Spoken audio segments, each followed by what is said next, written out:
Olá pessoal, eu me chamo Maíris Cunha e hoje a nossa aula vai ser sobre nomenclatura dos compostos orgânicos. Então, se você tem alguma dificuldade em relação às regras de nomeação de cadeias carbônicas, vem com a gente. Mas antes de entrar no vídeo, gostaria de pedir aquele joinha para vocês, que vocês se inscrevessem no canal e que compartilhassem esse vídeo com os amigos de vocês que também têm essas dificuldades, tá certo? Então, antes da gente entrar, de fato, no conteúdo, a gente precisa entender como que surgiu essa questão das nomeações dos compostos. Nós temos que até o século XIX, os nomes dos compostos orgânicos eles eram dados arbitrariamente, apenas lembrando a sua origem ou alguma de suas características. Nós temos aqui como exemplo o ácido fórmico, ele foi obtido pela primeira vez através da destilação de formigas vermelhas, por isso se chama ácido fórmico. A ureia ela era obtida através da urina e assim por diante. Porém, com o passar dos anos, a quantidade de compostos orgânicos descobertas aumentou. E hoje se reconhece a existência de mais de 15 milhões deles. E foi a partir disso que surgiu a necessidade de se formular as regras de nomenclatura para esses compostos que pudessem ser aplicadas. Essa nomenclatura teria que ter dois objetivos específicos. O primeiro, todos os compostos deveriam ter nomes diferentes. E o segundo é que deveria ser possível dar o nome do composto através da fórmula estrutural e vice-versa. E após várias discussões e reuniões internacionais, foi criada a chamada nomenclatura IUPAC, que significa União Internacional de Química Pura e Aplicada. Esse órgão ele ficou responsável por determinar e elaborar as regras de nomenclatura oficial de todos os compostos orgânicos conhecidos. E agora a gente vai conhecer essas regras. Nós temos que a nomenclatura ela é constituída de três partes principais. O prefixo, que refere-se ao número de átomos de carbono da cadeia principal. O infixo, que refere-se ao tipo de ligação da cadeia principal. E o sufixo, que refere-se à função principal do composto. No caso dos hidrocarbonetos, que é a mais utilizada, a gente vai utilizar a terminação O. Nós temos aqui as tabelinhas. Nesse caso aqui, na utilização do prefixo, que refere-se ao número de átomos de carbono da cadeia principal, ou seja, a quantidade de carbonos que a gente tem na cadeia, nós temos que, para um carbono, a gente vai utilizar o prefixo met, 2 carbonos et, 3 carbonos prop, 4 carbonos but, 5 carbonos pent, 6 carbonos hex, 7 carbonos hept, 8 carbonos oct, 9 carbonos non e 10 carbonos dec. E em relação ao infixo, que refere-se ao tipo de ligação da cadeia principal, nós temos que para a ligação simples a gente vai utilizar o AN, uma ligação dupla a gente vai utilizar o EN, uma ligação tripla a gente vai utilizar o IN, duas ligações duplas de EN e duas ligações triplas de IN. Quanto ao sufixo, vimos que os compostos eles foram divididos em funções orgânicas. Cada função ela é caracterizada por um grupo funcional, como por exemplo, se o composto possui apenas carbonos e hidrogênio em sua estrutura, isso significa que ele pertence ao grupo dos hidrocarbonetos. Mas se aparecer outra função, como por exemplo o OH, que é o álcool, a gente vai utilizar outras finalidades de regras, tá certo? Mas essa questão de outros compostos em determinadas funções, a gente vai ver mais na frente separadamente em cada vídeo, tá certo? Então, a gente tem aqui uma tabelinha que explica essa questão da utilização dos prefixos, infixos e o sufixo, tá certo? Nós temos aqui os prefixos em relação à quantidade de carbonos que a gente vai utilizar, os infixos em relação as ligações, e nós temos aqui alguns exemplos. Nós temos aqui o butano. Mas por que se chama butano? Nós temos que nessa cadeia a gente possui 4 átomos de carbono, certo? Então, a gente viu lá na tabelinha dos prefixos que 4 carbonos vai se chamar but. E por que AN em seguida? Porque tem apenas ligações simples na cadeia carbônica principal, tá certo?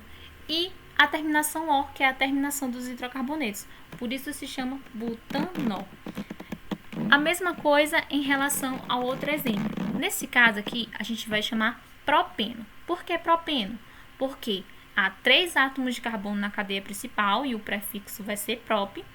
E porque há uma ligação dupla, então por isso a utilização do infixo em. e a terminação O porque é um hidrocarboneto, ou seja, propinol.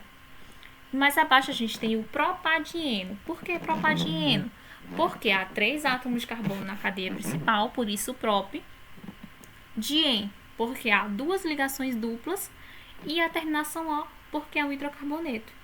E o etino, nesse caso aqui, por que se chama etino? Porque há 2 átomos de carbono na cadeia principal, e a gente sabe que o prefixo para 2 vai ser et. E in, porque há uma ligação tripla, e a terminação O, que é a dos hidrocarbonetos.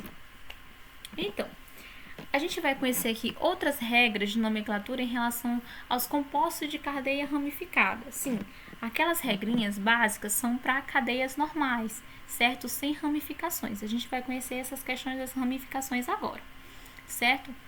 Ou seja, quando a cadeia carbônica ela possui pelo menos um carbono terciário ou quaternário, nós devemos escolher uma cadeia principal. E o que essa cadeia principal ela precisa constituir? A gente tem que ela tem que possuir o grupo funcional, tá certo? Ela tem que englobar o maior número de insaturações, possuir a sequência mais longa de átomos de carbonos ligados entre si, e ela tem que possuir o maior número de ramificações. Uma observação, o nome da cadeia principal ele é montado da mesma maneira que a dos compostos de cadeia normal, certo? A única coisa que vai alterar é essa questão das ramificações que elas irão ser adicionadas. Nós temos aqui essa tabelinha com os principais radicais orgânicos. Nesse caso aqui a gente tem o metil, o etil, o propil, o s-propil ou isopropil, butil, sec-butil, terci-butil e isobutil. Tá certo? Esses são os principais radicais orgânicos mais utilizados, mas há uma infinidade. Então, nós temos aqui um exemplo. A gente vai fazer esse primeiro exemplo aqui com a regrinha de cadeia normal. Por exemplo, para vocês se familiarizarem. Nesse caso, a gente tem aqui a gasolina como exemplo. A gasolina ela tem sua fórmula C8H18, com essa estrutura. Tá certo? E a gente sabe que o prefixo ele refere-se ao número de átomos de carbono da cadeia, que o infixo ele refere-se ao tipo de ligação da cadeia principal e o sufixo ele refere-se à função principal do composto, que nesse caso aqui da gasolina é um hidrocarboneto. Então, como que vai ficar essa nomenclatura? Nós temos que a estrutura da gasolina, ela possui 8 átomos de carbono. Então, a gente já sabe que o prefixo vai ser oct. Ela só possui apenas ligações simples na sua cadeia. Então, vai ser a utilização do infixo an e a terminação o, porque é um hidrocarboneto. Então, ela vai se chamar octanol. Tá certo? E nós temos aqui um outro exemplo em relação à cadeia ramificada. Como nomear essa estrutura? Abaixo vocês já estão vendo como ela se chama. 4-etil, 2-metil, X2N. Como eu cheguei nessa nomenclatura? Então, é o seguinte. Vocês viram que em estrutura ramificada, a gente precisa escolher a cadeia principal. Então, quais são as regrinhas básicas para escolher essa cadeia principal? Ela tem que ter o maior número de átomos de carbono, tá certo? E também o maior número de ramificações possíveis. Nesse caso, a gente tem 6 átomos de carbono na cadeia principal, e a cadeia principal ela tem que ter o grupo funcional, que nesse caso aqui é um alceno, que possui uma ligação dupla. E a numeração da cadeia, a gente tem que começar a nomear ela a partir do carbono que esteja mais próximo a essa função. No caso, a gente vai nomear ela da esquerda para a direita, tá? Do mesmo jeito que está em questão da numeração, tá certo?